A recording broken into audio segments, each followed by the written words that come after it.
I'd like to talk about family and social challenges and conflicts that we can face on our vegan journey.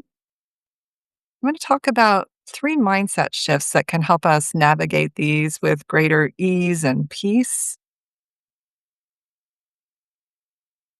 Social challenges can be the most common cause of distress and derailment for us on our vegan journey. And it's not surprising. First of all, healthy relationships are essential for our well being. In fact, the longest study out there on health and happiness found that social relationships were the most important contributor to both our physical and emotional well being. And there are studies that have shown that loneliness or isolation is just as harmful to our health as cigarette smoking.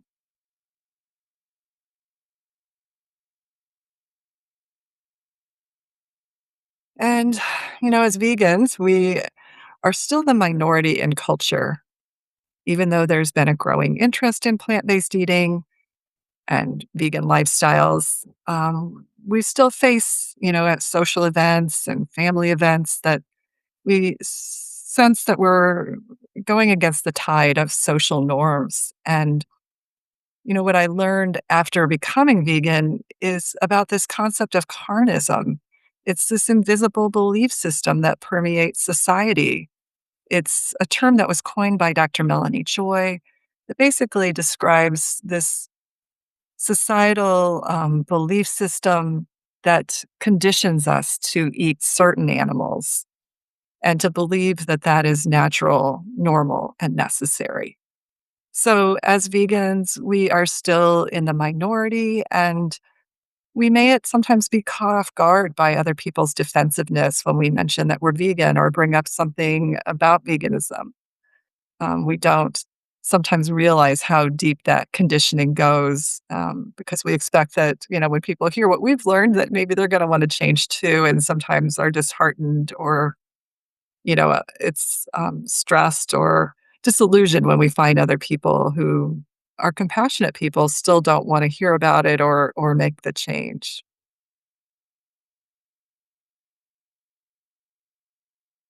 I think that going vegan and being vegan can be somewhat like holding up a mirror.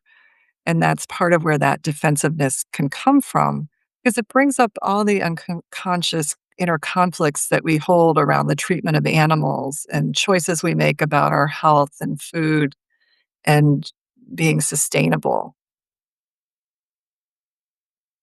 So I invite you to think about wherever you're at on your vegan journey, what are the social challenges that you experience?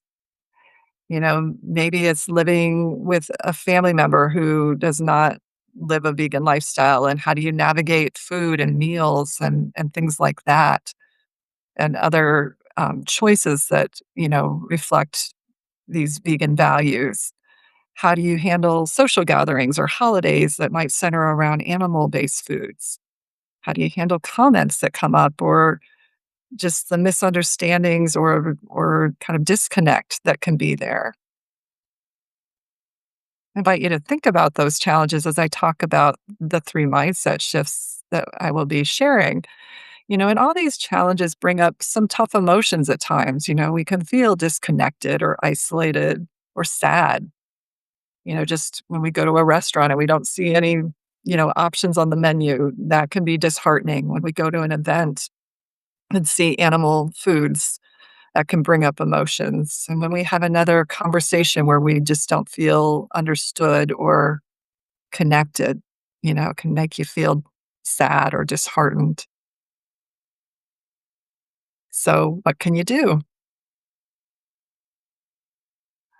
I'm going to talk about three mindset shifts that can help us. And so, these mindset shifts are about starting inside, starting with our own internal changes that can help us approach things in a better way, in a more empowered and effective way. So, I'm going to dive into each of these in more depth, focusing on our intention, taking care of our nervous system, and communicating from the heart. So let's start with focusing on your intention first. So, this mindset shift helps us actually think about what it is that we're hoping to create before we go into an important conversation. Oftentimes we might launch into a communication or a conversation just right off the cuff, whatever we're feeling in the moment. And that can be okay at times. But with really important conversations, emotionally charged conversations, um, or repeated conflicts, we really want to kind of clarify what it is we want to accomplish so that we can have a greater effectiveness. You might want to ask yourself questions like, what do I really want to create here? What's the best way to communicate to achieve this? How can I honor my vegan values and also strengthen my connection with loved ones? Asking these questions helps you connect with your deeper wishes so you can be proactive rather than reactive. And it also helps you kind of discern, are my intentions realistic or healthy? If we're trying to make another person change or we're trying to shame them or show them they're wrong, rarely does that lead to the kind of outcome we're wanting to create. And so connecting with our intention and setting intentions that are helpful, that can be a really good start to a better outcome in our communication. And so helpful outcomes that we might be trying to work towards are greater mutual understanding, asking the other person for specific support, or coming up to some kind of workable agreement or boundary around how we share meals or holidays or other things. So that's what focusing on your intention is about. The next mindset shift is about taking care of your nervous system.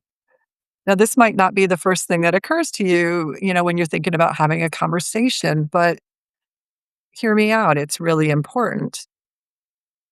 When we feel safe and connected in a communication, and the other person also feels safe and connected, we can have the most challenging conversations and actually come through them with a deeper sense of connection.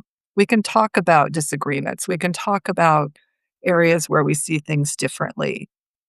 But all of this starts with our own nervous system being in a calm place. And so, learning tools to kind of self regulate and work through our feelings prior to an important conversation can be really helpful because if we enter a conversation with agitation or dysregulation or aggressiveness, that may trigger the other person where they're feeling threatened or attacked. And then they might respond in kind, going into fight mode, aggression, or anger, or withdrawing into flight mode. I'm sure you can relate. I think we've probably all been in those kinds of conversations before where we felt attacked and then we either wanted to just get away from the other person or attack back. And usually nothing meaningful happens then because when we don't feel safe and we don't feel connected, there's no real learning or usually greater understanding that gets reached. So, starting with tools to calm your nervous system either before or during or after a conversation, it helps, that safety and connection. It also connects you with your wise brain so you can come from a more grounded place. Your emotional intelligence can be implemented for better ways to express yourself. Now, obviously, when we're feeling stressed or when we're feeling anxious or we're feeling angry, it's not always so easy to calm ourselves. So it's really important to have tools. I'd like to share one with you right now, just a quick, easy one. I have more tools in my vegan emotional resilience toolkit, which the link for that free ebook is down in the description below. And I'll share that with you again at the end. But let's just try a really easy technique right now. It's called 478 breathing. And I first learned about this from Dr. Andrew Weil had a video about it. And it's a very simple technique that I've found really helpful. And you basically first just breathe in through your nose for 4 counts. You pause and hold the breath for 7 counts. You breathe out slowly through your mouth for 8 counts. And then you just repeat that about 4 times. It's helpful to do this, in the morning, at night, do it a couple times a day when you don't really need it to kind of get it in your system, so then you can draw on it also those times where maybe you need to calm your nervous system. When you breathe out slowly, more slowly on the out breath and the in breath, that really activates your parasympathetic nervous system, which helps bring you into more of a calm state. So, mindset shift number 3, communicate from the heart.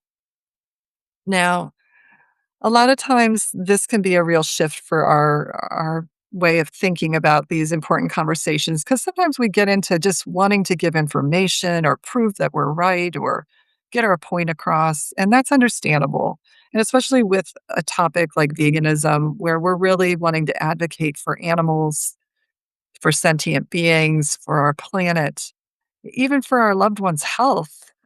And so the stakes can feel really high, and we just want to sometimes get our point across. But most change doesn't happen from getting a lot of information, and it certainly usually doesn't happen from feeling attacked or shamed. It's more often going to happen when we genuinely care about the other person. We genuinely also care about what we're sharing and share it in a more heartfelt way, a very authentic way. Think about times people have shared things with you that maybe you didn't agree with or understand when they shared in a way that really expressed their true self and held respect for you as well. You might have been more likely to hear them, even if you didn't fully agree with them or understand entirely. You were more curious to understand. So, communicating from the heart is not about silencing yourself or avoiding issues that could be a source of conflict. It's more about how you express yourself. It's more about how you approach it. And so instead of being aggressive or hostile, you're being assertive, which is clear and direct. It's actually speaking sometimes tough truths, but in a way that's very respectful of both yourself and the other person. And so that can mean, sharing your own feelings and perspective. It can mean asking questions and listening and really being curious to understand where the other person's coming from. It means not lecturing or judging. And that can also be strengthened by remembering, your pre-vegan feelings and beliefs. You might have shared some similar perspectives before you became vegan. Sometimes once we become vegan, we forget the feelings and thoughts that we once had. And by reconnecting with those, we might have more empathy for where the other person's coming from and be able to share, I once thought or felt that same way. And this is what I've come to learn or experience. Can I share more with you about that? So now and then you might come across someone that even when you're using, the most intentional and heartfelt communication, they might still be disrespectful or treat you in a way where you need to set some limits or step away. And so certainly honor your needs in those situations. But at least you'll know you came at it from the best, most heartfelt way. And it sometimes can plant seeds for something better in time to unfold. It's about starting with your own inner power, your own inner mindset. So, which of the 3 mindset shifts do you need to focus on most? Think about the conflicts or challenges you might be facing. Do you need to set an intention before the conversation? Do you need emotional calming and self-regulation to help before, during, and after? Or working on that way of speaking from the heart that's both assertive yet connecting and compassionate? What's a step you can take today? And I hope that you'll check out my free vegan emotional resilience toolkit. If you need some more tools to help you with how you calm your nervous system, how do you handle communications in better ways, this has some tools you can draw on. So the description is down below. The link is down below in the description. So let me know how these go, which mindset shifts and actions based on those land for you. I'd love to hear from you.